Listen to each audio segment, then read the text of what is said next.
और आई बजरंग चैनल को लाइक करें, शेयर करें और बेल आइकन को दबाना ना भूलें। और आई बजरंगी चैनल पर नया गाना रोज आपको मिलेगा। वीडियो ऑडियो संपर्क करने के लिए मोबाइल नंबर 8750029684।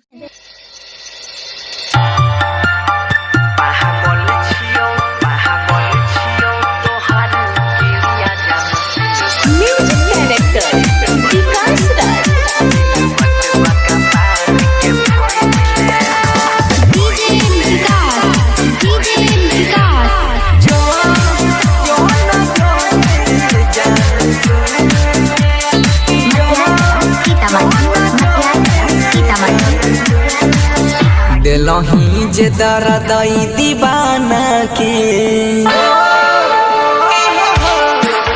दिलही जे दर्दई दीवाना के, दुनिया से मुहावा मोर लेबो। पागल छियो तोहर गिरिया जान से बका पार के फोड़ लेबो। के पागल छियो तोहर गिरिया जान से बका पार के फोड़ लेबो।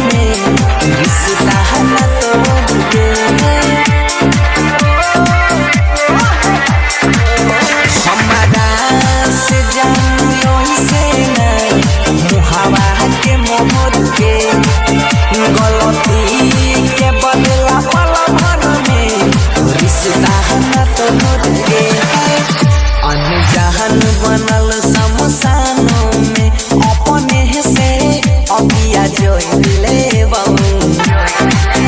पागल छियो तोहर गिरिया जान से बका पार के फोड़ लेबो।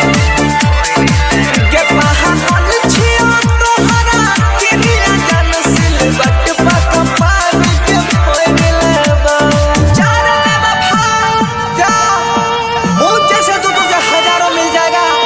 लेकिन एक बात याद रखना, उन सबके बीच मैं ना मिलूंगा, मैं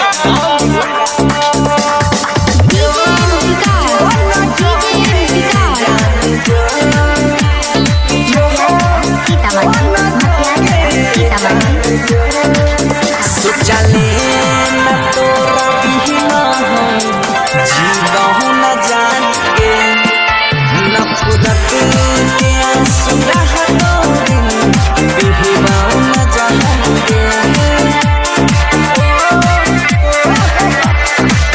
सोचले न तोरा बिना हम जीवहु न जाएंगे, नफरत के आंसू रहतो दिन बिहबाऊ न जाएंगे। कहो भारत भयंकर बनसीधर से नाता तोड़ लेबो। पागल छियो तोहर गिरिया जान से बका पार के फोड़ लेबो। के पागल छियो तोहर गिरिया जान से बका पार के फोड़ लेबो।